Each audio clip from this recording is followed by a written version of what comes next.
पुण्यातील भाजप पदाधिकाऱ्यांकडून उमेदवार पसंतीसाठीची मतदान प्रक्रिया पूर्ण झाली आहे। कोथरूड, पर्वती, शिवाजीनगर आणि खडकवासलामध्ये विद्यमान आमदारांनाच पसंती मिळाल्याची माहिती आहे। सर्वे आणि इलेक्टिव्ह मेरिटच्या माध्यमातून तिकीट जाहीर होणार आहे।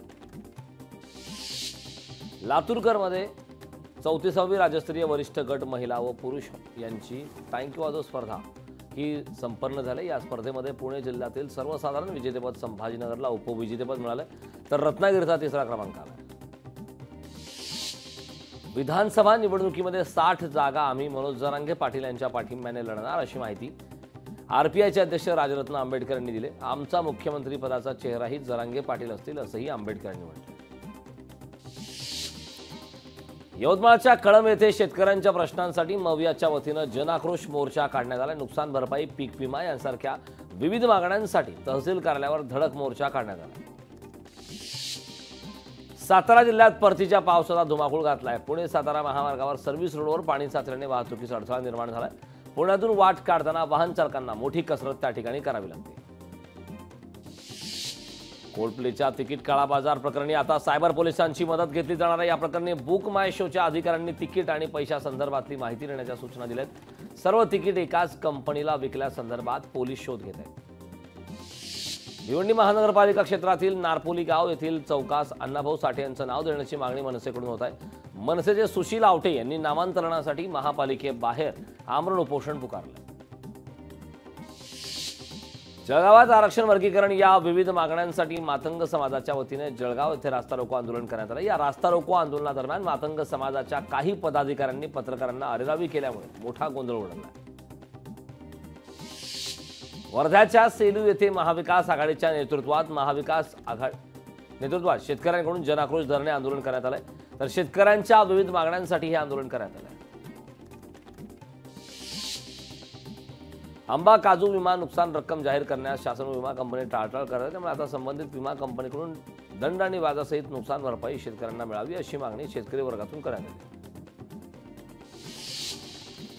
राष्ट्रवादीचे भोसरीतील माजी आमदार विलास लांडे तुतारी फुंकणार असल्याचं त्यांचे पुत्र विक्रांत लांडेंनी अखेर जाहीर केले।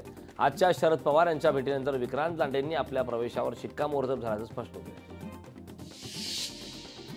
सोलापुरात कोळी समाजाच्या वतीनं 7 दिवसांपासून अन्नत्याग आंदोलन सुरू आहे, तर कोळी समाजाच्या बांधवांना सरसकट प्रमाणपत्र देण्याच्या मागणीसाठी आंदोलन सुरू आहे। मात्र या आंदोलनाकडे सरकारचं दुर्लक्ष होत असल्याचा आरोप करण्यात आला। कॅबिनेट मंत्रिमंडळ बैठकीत राज्य शासनाने गायीला राज्यमातेचा दर्जा दिला। यामुळे लातूर जिल्ह्यातल्या गोभक्तांमध्ये आनंदाचं वातावरण निर्माण झालं।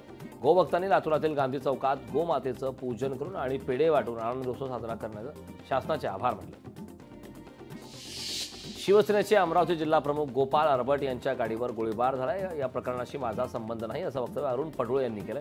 या प्रकरणाची पोलिसांनी सखोल चौकशी करण्याची मागणी अरुण पडोळे यांनी केली। बीड जिल्हा रुग्णालयाच्या जिल्हा शल्य चिकित्सकपदी डॉक्टर अशोक थोरात यांची पुन्हा एकदा वर्णी लागले। डॉक्टर अशोक बडे यांच्या जागी त्यांना नियुक्ती देण्यात आली। तर कोरोना काळात डॉक्टर अशोक थोरात यांच्या तत्परतेमुळे अनेक रुग्णांना जीवदान मिळाले। विधानसभा निवडणुकीच्या तोंडावर हिंगोलीच्या वसमत विधानसभा मतदारसंघामध्ये महायुती तिढा निर्माण झालाय। राष्ट्रवादीचे आमदार राजू नवघरे यांनी या मतदारसंघात कोणतंच काम केलेलं नाही, त्यामुळे महायुतीतून त्यांना विरोध केला जातो। वर्धा जिल्ह्यात झालेल्या राष्ट्रीय लोक अदालतीमध्ये 1601 आपसी तडजोडीने सोडवण्यात यश आलंय। या तडजोडीत 5,23,00,000चा मूल्य प्राप्त झालंय। जास्तीत जास्त प्रकरणांचा तडजोडीने निपटारा करणे हे राष्ट्रीय लोक अदालतीचं मुख्य उद्देश आहे। पुण्यात अजित पवारांना धक्का बसण्याची शक्यता आहे। दौंडचे माजी आमदार रमेश थोरात हे राष्ट्रवादीला सोडचिठ्ठी देण्याच्या तयारीत आहेत। विधानसभा निवडणूक लढवण्यासाठी गावभेट दौरे आणि बैठका सुरू केल्या आहेत।